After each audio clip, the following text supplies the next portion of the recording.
नमस्कार। आज के 30th एपिसोड वेदांत दर्पण में आप सभी का स्वागत है। हार्दिक अभिनंदन। आज का इस शुभ नवरात्रि में भी आप सभी का स्वागत है और मैं पुनः स्वागत करना चाहूंगी। आज के एपिसोड में विशेष एपिसोड है। उस पर श्री गौतम सर का, जो ऋषि हैं, काशी से जुड़े हैं। Thank you. सर, आज जो है ये एपिसोड वेदांत दर्पण। अक्सर ये कहा जाता है कि वेदांत एक ड्राई सब्जेक्ट है कुछ लोगों के लिए। हालांकि वेदांत ड्राई नहीं है, पर शुष्क है। द्वैत अद्वैत का बात आ जाता है उसमें, वेदांत में। और शक्ति पूजा जो होती है वो द्वैत में मानती है। अगर अद्वैत वेदांत की बात करें तो वो अहम ब्रह्मास्मि बोलता है, अर्थात मैं ही ब्रह्म हूं और मेरे अंदर ही मेरा ही चैतन्य स्वरूप है। पर शक्ति पूजन में ऐसा है कि माँ या मातृ रूप में किसी और डेटी की पूजा होती है, या शक्ति की पूजा करते हैं। श्री श्री चंडी में जो सर वो मंत्र है, या देवी सर्वभूतेषु मातृ रूपेण संस्थिता, नमस्तस्यै नमस्तस्यै नमस्तस्यै नमो नमः। अब सर, ये भी एक मत में है कि हर भूत में मातृ रूपेण में है। लेकिन वेदांत, अगर अद्वैत वेदांत की बात कहें, ये है नहीं। पर शंकराचार्य जी ने भी अद्वैत, ये वेदांतिक थे इतने बड़े, लेकिन उन्होंने शक्ति पूजन की और शक्ति के नीचे ही नतमस्तक किए कि सब शक्ति, जगत, सर्वत्र जगत में ये सुप्रीम पावर ही है और वो पावर ही शक्ति है। तो सर, ये शक्ति और वेदांत, आज का मेरा ये प्रश्न रहेगा, द सुप्रीम एंड द ब्राह्मण। इस पर सर आप क्लैरिटी से बोल पाएंगे, और आपकी अपनी उपलब्धि इसके ऊपर, और क्या ये दोनों पृथक हैं और एक है तो कहाँ पर एक है? वेदांतिक एस्पेक्ट में हम पूजा को देखें तो किस प्रकार में देखेंगे? देवी पूजा को देखें, मातृ पूजा को देखें तो किस प्रकार से देखेंगे? And what is the actual worship, what Vedanta says in supreme worship और द देवी वर्शिप? जी सर, मैं ज्यादा समय नहीं लूंगी सर, आप इस पर बताएं सर। जी। नहीं, लेकिन आप इतना अच्छा बोल रही हैं संघमित्रा जी की आपको सुनना ही अच्छा लग रहा है। और ये जो सुनना है, ये जो श्रुति है, यही हमारी परंपरा है। और जब इन श्रुतियों को एक छवि दी गई है, क्योंकि श्रुतियों को सब लोग तो ग्रहण नहीं कर पाते हैं, तो जब श्रुतियों को एक छवि दी गई है, तो वहां से पूजा की परंपरा हमारे भारत में शुरू हुई, जी। है ना। तो अ, पितृशक्ति क्यों नहीं, मातृशक्ति क्यों, ये भी थोड़ा हम लोग को जानना चाहिए। और जैसे आपने कहा कि या देवी सर्वभूतेषु मातृरूपेण संस्थिता, तो ये जब माँ दुर्गा के लिए हम लोग पूजा करते हैं, तो ऐसा कहते हैं। हम लोग इसको बदल भी सकते हैं, या देवी सर्वभूतेषु विद्या रूपेण संस्थिता। जी। तभी हम लोग माँ सरस्वती की वंदना कर रहे होंगे, है ना। जी। और जब हम लोग सरस्वती पूजा आती है तो सरस्वती की वंदना करते हैं, पूजा करते हैं। दुर्गा पूजा आता है, दुर्गा की पूजा करते हैं। दुर्गा के 9 रूपों की पूजा करते हैं। जी। रामकृष्ण परमहंस माँ काली की पूजा करते थे। जी। जी। दुर्गा के 9 रूप बताए गए हैं, काली के 10 रूप हैं। जी। तो जब आप काशी आएंगी तो यहाँ पर 9 रूप तो आप देखेंगी, प्रथमा शैलपुत्री से लेकर के नवमी तक। लेकिन आप काली के भी 10 रूप यहाँ देखेंगी, एक जिसमें एक छिन्न मस्ता भी। तो आखिर ये सब जो रूप है, इनकी क्या जरूरत है, इनको क्यों बनाया गया है? क्योंकि रूप अगर नहीं होगा तो आखिर पूजा किसकी करेंगी, है ना। तो जी। थोड़ा सा हम लोग इस विषय की गहराई में चलते हैं, ताकि आपके प्रश्न का उत्तर भी हो जाए और हम दोनों उस गहराई में जा करके कुछ उपलब्धि लेके लौटे एपिसोड के अंत में। जी। ठीक है, हो सकता है कि अगर एक एपिसोड में बात पूरी ना हो तो उसे दूसरे तीसरे में भी हम लोग कंटिन्यू कर सकते बिल्कुल सर। हैं। अब ये है कि ये जो पूजा की बात है, पहले हम लोग को जान लेना चाहिए कि पूजा की परंपरा हमारे भारत देश में कैसे शुरू हुई। ठीक है। तो उसमें क्या हुआ कि जब हमारे यहाँ वैदिक युग था, जब वैदिक ऋषियों को वेद या ज्ञान की उपलब्धि हुई, जिसको हम लोग रिवील्ड ट्रूथ कहते हैं, जो ट्रूथ जब उनके आगे रिवील, वही तो जी वेद है ना। जी तो वेद जी। से वेदांत आया।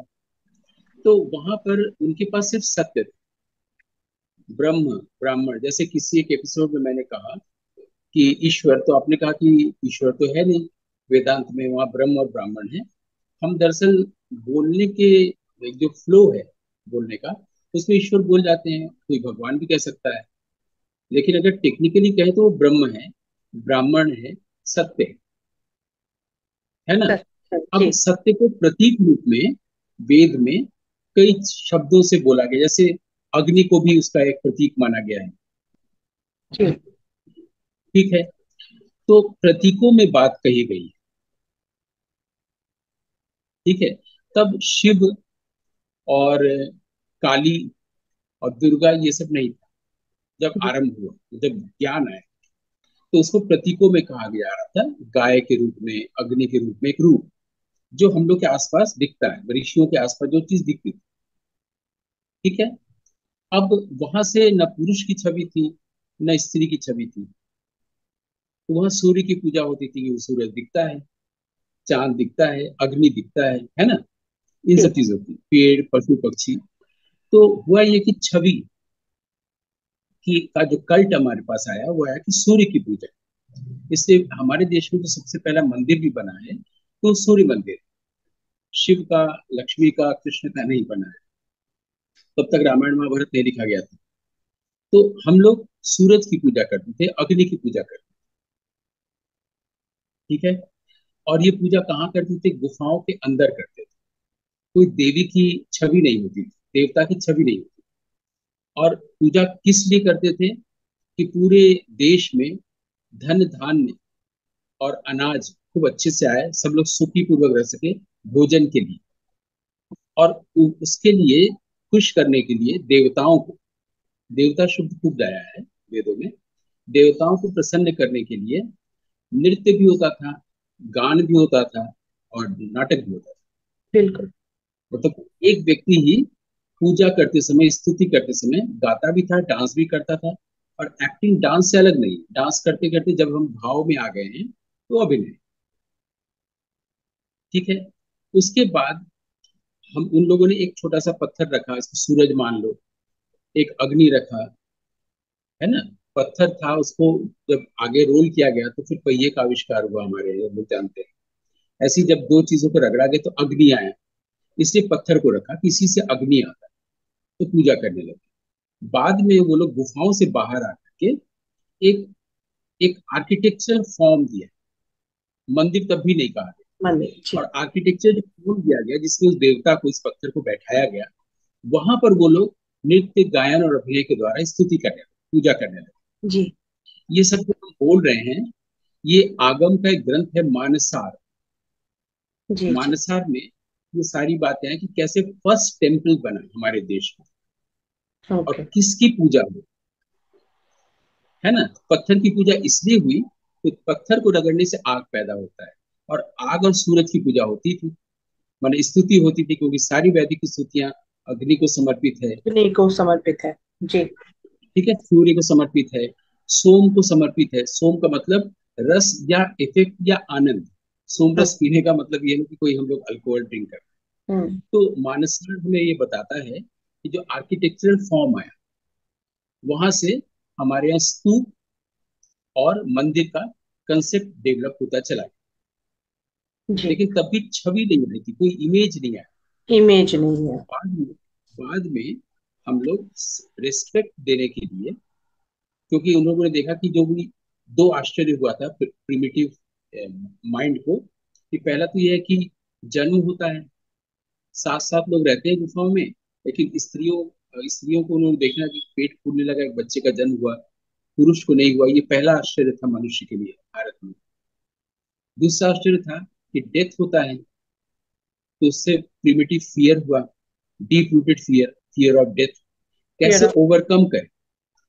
ये जो क्रिएशन है और फिर डिस्ट्रक्शन, दोनों साथ साथ देखा उन लोगों ने, कैसे इसको ओवरकम करें। इसके लिए जब तलाश शुरू हुई अपने भीतर, तो ज्ञान का उदय, उदय हुआ है। जब ज्ञान का उदय हुआ, उनको आनंद मिला, तो वो धीरे धीरे ट्रांसेंड करने लगे, और इसको हम लोग क्या, ट्रांसेंडेंटल विजडम या इंट्यूटिव विजडम या वेद कहा। बाद जी। में उसी को और आसान करते करते करते ब्राह्मण, आरण्यक, उपनिषद आदि आदि आता चला गया, और आज हम लोग यहाँ तक पहुंचे। हाँ, हाँ, तो ये जो पहली बार इमेज आया, वो जी। रामायण महाभारत इन सबसे आया, कृष्ण का, राम का, शिव का, मतलब सूरज की पूजा के साथ साथ, सूर्य मंदिर के साथ साथ और चीजें शुरू होने लगी। हालांकि सेकेंड सेंचुरी बीसी के पहले कुछ भी हम लोग को एविडेंस नहीं मिला है। हम्म। जो पहला मंदिर मिला है वो उड़ीसा में सेकेंड सेंचुरी बीसी पे मिला है। फिर हम लोग आगे आए, फिर हम लोग को आगे भी टेक्स्ट मिले हैं, जिससे हम लोगों ने जाना। तो ये जो दुर्गा, काली, शिव, राम, कृष्ण, ये जो इमेजेस आए हैं, ये इसलिए आए हैं कि लोगों ने ईश्वर को मानव रूप में देखना चाहा, मैंने ओके। स्वरूप को रूप में देखना चाहा। जी। जब इसको लेकर भी बहुत सारी कुरीतियां फैली, तो वो फिर से रूप से अरूप की ओर चले गए, हम्म। और ओके। फिर वो लोग लाइट की पूजा करने लगे, प्रकाश की, अपनी आत्मा की, ब्रह्म की। ये रूप अरूप का दौर चलता है, ओके। क्योंकि हमारे देश में आर्यों के बाद कई प्रकार के आक्रमण हुए, तो कई लोगों के धर्म में जो है वो रूप है होता नहीं है, ईश्वर हम्म। का रूप होता नहीं है, हम्म। भूत परस्ती होती नहीं है। तो ये हिस्टोरिकल क्रोनोलॉजी हम लोग को हल्का सा जान लेना चाहिए, कैसे मंदिर हुआ, कैसे रूप आया, और उसके बाद क्या हुआ कि फिर करते करते जब अरूप की पूजा होती थी, तत्व की पूजा होती थी, फिर रामकृष्ण परमहंस काली का इमेज लेके आए, हम्म। फिर रूप आ गया। जब फिर रूप आया, तो फिर रूप से अरूप की ओर जाने के लिए हमारे यहाँ तीन चार लोगों ने मिलकर के ब्रह्म समाज बनाया बंगाल में। जी। रविन्द्रनाथ ठाकुर के पिता ब्रह्मर्षि देवेंद्रनाथ ठाकुर, राजा राम मोहन राय आदि आदि कई लोगों ने मिलकर, और आज केशव भी सेन, हाँ, ये शांति सब थे। निकेतन, शांति निकेतन आप जाएंगे तो वहां पर रविवार नहीं होता, वहां बुधवार होता है, बुधवार को छुट्टियां होती हैं। जी। और जी। उस दिन ब्रह्म समाजी लोगों की चूंकि द्वारा स्थापित किया गया है शांति निकेतन, रविन्द्रनाथ ठाकुर, तो ये लोग बुधवार को छुट्टी मनाते हैं, उस दिन पूजा करते जी। हैं। किससे पूजा करते हैं? एक दीपक जलाते हैं, उस लौ की अग्नि की पूजा करते हैं। हम्म। और ये हम्म। उस समय से चला रहे हैं, लगभग 200 साल। तो लोग, जो लोग शांति निकेतन जानते हैं, वहां उसके भीतर की फिलोसॉफी को भी जानना चाहिए। तो वहां एकदम पर रूप की पूजा है ही नहीं। नहीं होती है, निराकार करते हैं। इसीलिए गीतांजलि में रविन्द्रनाथ ठाकुर ने ये लिखा है कि रूप सागरे डूब दिए, हम्म। अरूप रतन आशा। हम्म। वो ब्रह्म समाज की ओर से ही लिखा गया ये, जिसको जी। ब्राह्म समाज बंगाली में बोलते हैं। तो रूप के सागर में मैंने डुबकी लगाई है, लेकिन आशा करते हैं वो उस रत्न की जो अरूप। जी बिल्कुल। ठीक। अब हम लोग जब वैदिक समय से लेकर के पूजा, मंदिर, छवि, रूप अरूप होते हुए हम लोग रविन्द्रनाथ ठाकुर यानी कि 20वीं सेंचुरी तक आ चुके हैं, तो जरा सा रूप और अरूप को और सरल करके देख ले। जी। ये जो ईश्वर है, ये जो ब्रह्म तत्व है, वो अरूप है, उसमें कोई गुण नहीं। हाँ, तुम नहीं है। ठीक। दूसरी तरफ सामान्य इंसान, सामान्य मनुष्य चाहता है कि ईश्वर को रूप में देखना, और वो भी गिलहरी के रूप में नहीं, खरगोश के रूप में नहीं, चींटी के रूप में नहीं, मानव रूप में देखना। नहीं। इसको हमारे यहाँ एंथ्रोपोमॉर्फिज्म कहा गया है, ग्रीक जी। लैंग्वेज। जी। एंथ्रोपोज और मॉर्फी माने कि ईश्वर को मनुष्य के आकार में देखना, देखने की इच्छा। हाँ। तो इसको एंथ्रोपोमॉर्फिज्म कहा गया है। ठीक है। उसी से एंथ्रोपोलॉजी बाद में आया। जी। ठीक है। तो जो वैदिक पीरियड था, उत्तर वैदिक समय नहीं बल्कि वैदिक समय, जिसके बाद इतिहास काल आया और रामायण महाभारत किया गया, तो जो रूप में देखने की इच्छा वो आज भी है, और एक रूप को प्रतिष्ठित किया गया है, और मंदिरों में लोग पूजा करने जाते हैं।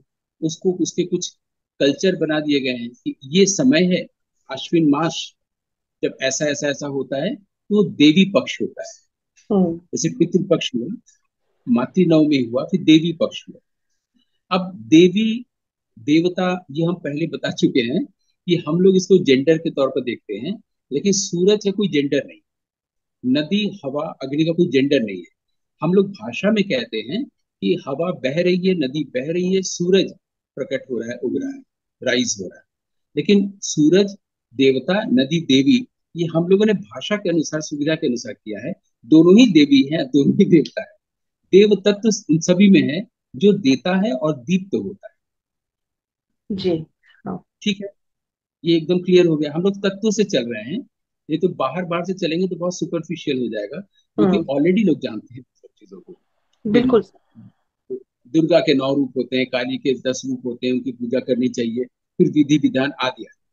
लेकिन तत्व को लेकर चल रहे हैं। मूल तत्व क्या है? ब्रह्म या आत्मा, जिसका ज्ञान हर मनुष्य का पहला धर्म है, ये उसका दायित्व है, उसका एकमात्र उद्देश्य है जीवन। तो तत्व की ओर से चल रहे हैं, यानी वेदांत की ओर से चल रहे हैं। बिल्कुल। ठीक है, हाँ, तत्व की ओर से। हाँ।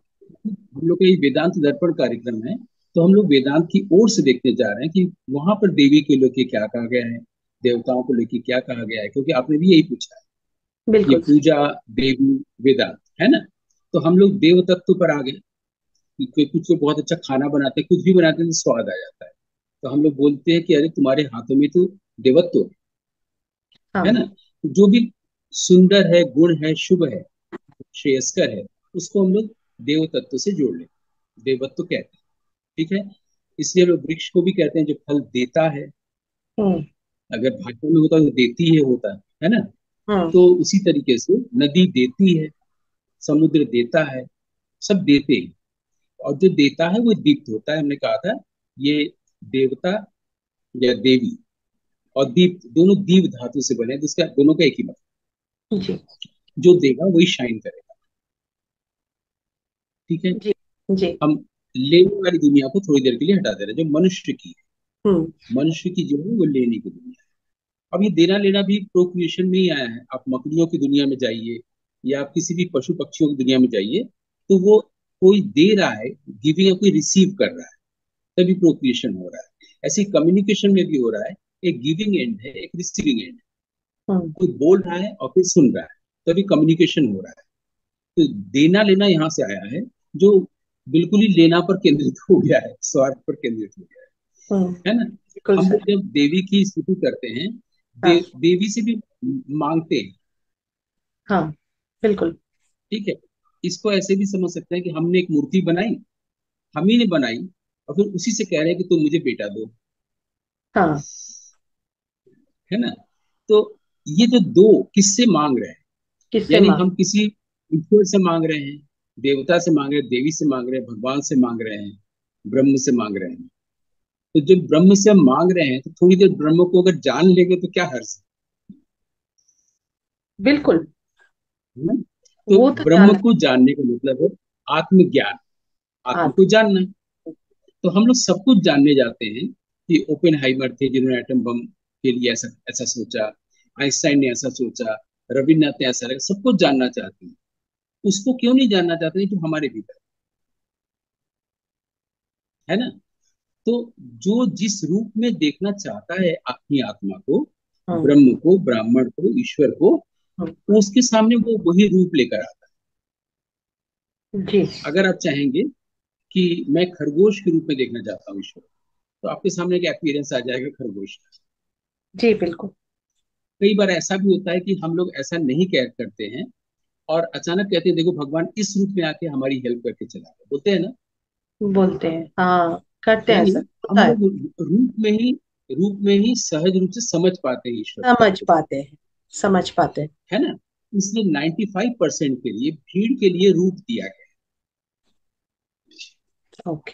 5% लोग जो महामुनि हुए हैं, ऋषि मुनि हुए हैं, वो हम्म। अरूप की पूजा करते हैं, क्योंकि ईश्वर का न तो गुण है न तो रूप है। वो उसी रूप में यथावत पूजा करते हैं। और 95% लोग एक रूप चाहते हैं, क्योंकि वो बाहर एक रूप देख रहे हैं। पेड़ रूप है, पशु पक्षी रूप है, शेर का एक रूप है, सब हम्म। चीजों का रूप है ना। वो हम्म। अरूप के बाद तक पहुंच नहीं पाते। ठीक है, बहुत सरल है। बिल्कुल। आपको अब मैं बताऊं कि हर चीज नाम और रूप, एक गिलास जब हम हाथ में लेते हैं तो वो एक फॉर्म है और उसका नाम है ग्लास।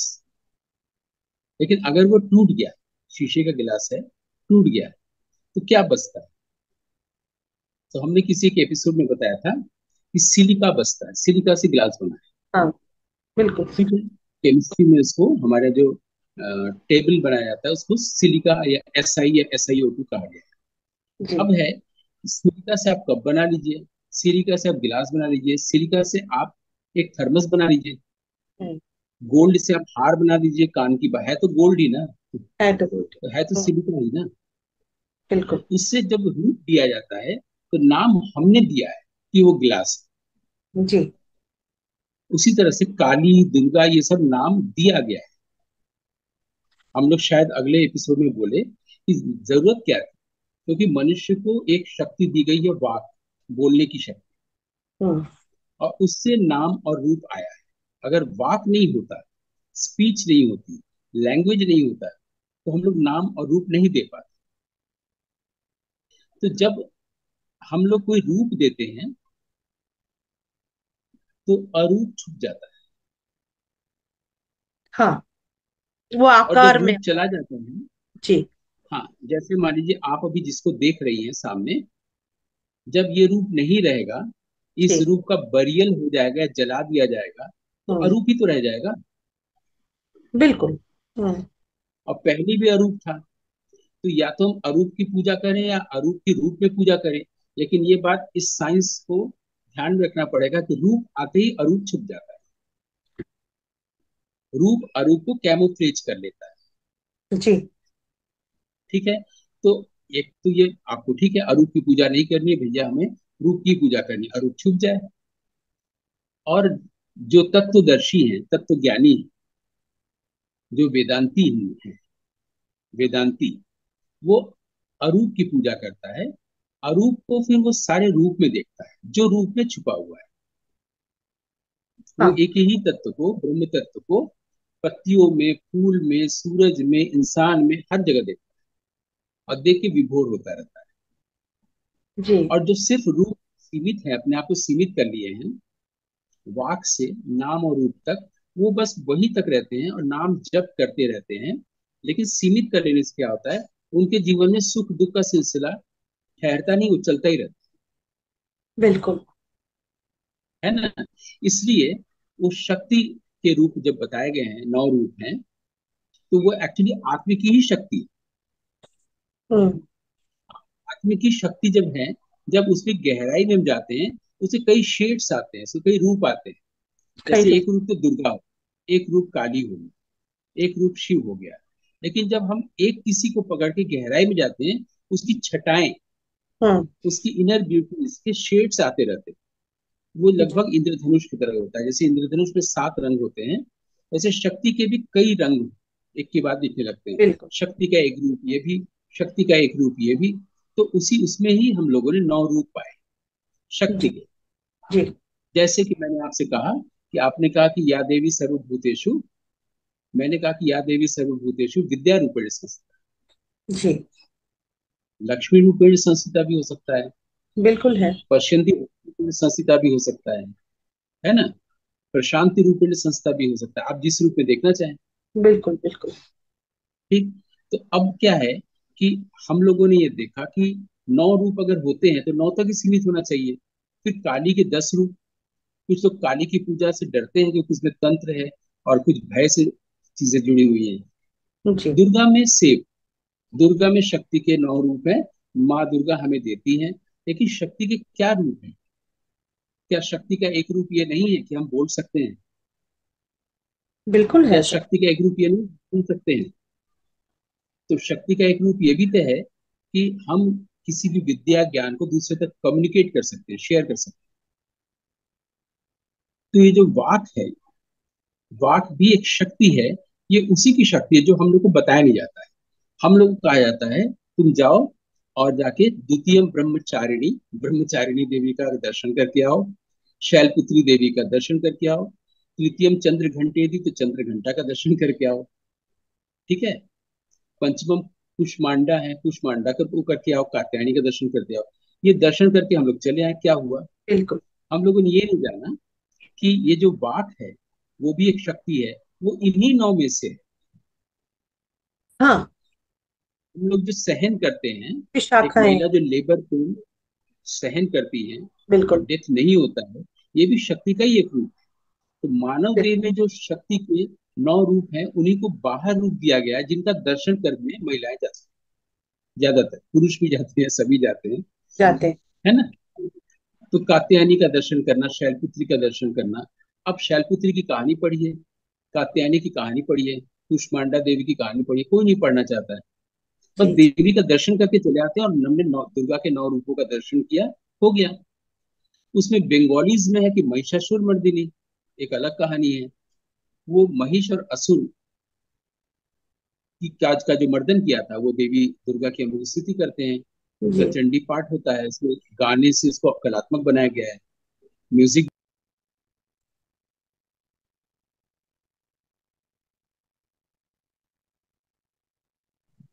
क्या है, हमें ये देखना चाहिए, वो जो फिर तत्व आता है महिष और असुर, यानी हमारे भीतर का काम और क्रोध। जी। काम और क्रोध को जो तत्व, जो शक्ति मारती है, उसको हम लोग दुर्गा कहते हैं। उसी तो को। हम लोग किसी एक को लेके, या तो महिषासुर मर्दिनी को ले, दुर्गा के इस रूप को, जो हमारे काम और क्रोध को खत्म कर देती है। बिल्कुल। तुम लोग शैलपुत्री के पास जाएं, वो क्या करती है नहीं जानते। ब्रह्मचारिणी क्या करती है नहीं जानते। तो ये अज्ञान में रह करके देवी की स्तुति करना, और देवी के की पूजा करना, मंदिरों में जाना, क्या इसमें कोई तत्व है? नहीं, नहीं है। बिल्कुल नहीं। तो वेदांत तत्व की चर्चा करता है। वेदांत कहता है कि उस तत्व को हम लोग रीजनिंग से नहीं जान सकते, थॉट से नहीं जान सकते। हम्म। उसका या तो डायरेक्ट, उसको डायरेक्ट एक्सपीरियंस कर सकते हैं, या हम्म। जिन्होंने एक्सपीरियंस किया है उनसे जान सकते हैं। ये वेदांत कहता है। हाँ, बिल्कुल। ठीक है। तो बिल्कुल। हम लोगों ने एक जो बात की, वो बात ये की कि मंदिर कैसे आए अस्तित्व में, छवियां कैसे आई, रूप और अरूप कैसे आया, रूप में अरूप छुप जाता है, और जब अरूप को हम लोग देखते हैं तो ज्ञान प्रकट होता है, प्रेम प्रकट होता है, प्रकट। आनंद प्रकट होता है। हम्म। हमें कुछ नहीं करना पड़ता, क्योंकि ये जो भी हो रहा है, ये थॉट से चल रहा है। थॉट है कि हमें नवरात्र है, 9 दुर्गा का दर्शन करना है। उसके बाद एक्शन है, ये थॉट ओरिएंटेड एक्शन है, मैंने थॉट डिक्टेट कर रहा है हमारे एक्शन को। और जब हम अरूप को देखते हैं, तो फिर अरूप खुद ही प्रकट हो रहा है, जी। ब्रह्म खुद ही प्रकट हो रहा है आनंद के रूप में। आनंद भी एक शक्ति है, शांति के रूप में, शांति भी एक शक्ति है।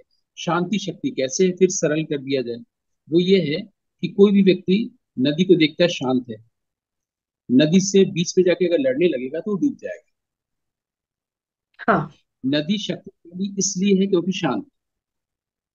जो शांत होता है वो शक्तिशाली होता है, जो अशांत होता है वो कमजोर होता है, छिछला होता है।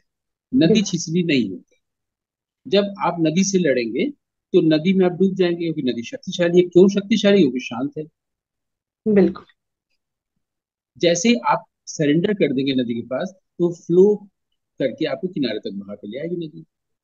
बिल्कुल। इसी नदी को मातृ रूपा भी कहा गया है। तो इसको और डिटेल में अगर जो लोग जानना चाहते हैं, वो लोग आगम तंत्र में जा सकते हैं, जहाँ पर मातृका शक्ति कहा गया है। और मातृका एक शब्द आया है जो हर वर्ण के पीछे है। वर्णों को मातृका कहा गया हम्म। है। तो ये जो मातृका, मातृ, ये किस धातु से आया है, इसका क्या मतलब होता है, इसके इसको जानने का मतलब है आप तत्व की दुनिया में जा रहे हैं, ज्ञान की दुनिया में जा रहे हैं। बिल्कुल। लेकिन 95% लोग इसलिए नहीं। बिल्कुल। 95% है कि हम जाएंगे, दर्शन करेंगे, चले आएंगे, प्रसाद चढ़ाएंगे, तो ईश्वर की कृपा होगी, हमारे घर में सब ठीक ठाक है। लेकिन बिल्कुल। वो। व्यवहार में ये है, सुख दुख दोनों चलता रहे। तो बिल्कुल। अगर आपको लगता है कि वेदांत की दृष्टि से नवरात्र को, नवदुर्गा को, पूजा को कैसे देखा गया है, बिल्कुल। अगर आपको क्या उत्तर मिल गया तो अच्छी बात है। वरना हम लोग और डिटेल कर सकते हैं, नेक्स्ट एपिसोड में जा सकते हैं। सब आपके ऊपर है, क्योंकि आप मातृशक्ति हैं। सर, मातृशक्ति तो सभी में है। ये तो सर आप वेदांतिक दृष्टि से देखते हैं तो इसलिए आपको दिख जाता है। तो आज इस एपिसोड में यहीं पे विराम दे रहे हैं। और पुनः सर कुछ और इस पर और कुछ प्रश्न बोलिए या एंगल्स इस पर बोलिए। प्रश्न भी आएंगे। और हाँ हम लोग जो बात की है कि वाक एक शक्ति है, जी। ये हमने कुछ सुन दिया है, तो हम लोग वाक पर जा सकते हैं। जी वाक पर जा सकते हैं का मतलब ये हुआ, वेदांतिक लैंग्वेज पर जा सकते हैं जिसको लोग नहीं समझ पाते हैं, जी। या जो अरूप है, जो ब्रह्म है, हम्म। या जो दुर्गा है, जी उसकी भाषा को हम लोग नहीं समझ पाते हैं। हम जी लोग सिर्फ महालया के दिन चंडी पाठ सुन लेते हैं, गाना सुन लेते हैं, जी लेकिन जी। उसमें क्या बोला जाता है उसको एकदम समझने नहीं जाते। बिल्कुल सर। इसलिए आप देखेंगे, जब उपनयन संस्कार होता है, शादी होता है, सब कुछ, तो बेचारा पंडित जी मंत्र पढ़ता रहता है, हम लोग की रुचि नहीं होती कि मंत्र को जाने। तो जी। वेद वेदांत तो मंत्र है ना, सूक्तियां हैं, मंत्र है, हर मंत्र। सूक्त में मंत्र है। तो हाँ क्यों ना हम उन्हें जाने। तो बिल्कुल। अगर हम लोग वेदांत और लैंग्वेज को लेकर बात करें, तो अभी पहले एपिसोड में जो बात हो रही थी, जी उससे हम लोग दुर्गा को और डिटेल में जा पाए। जी और जिस दुर्ग में दुर्गा रहती है, वो जो अभेद्य माना जाता है, उसमें प्रवेश करता है। जी जी बिल्कुल। जी सर। तो आज यहीं पे विराम देते हैं आज के इस एपिसोड में। धन्यवाद। नमस्कार। फिर मिलते हैं आप लोगों को अगले एपिसोड में।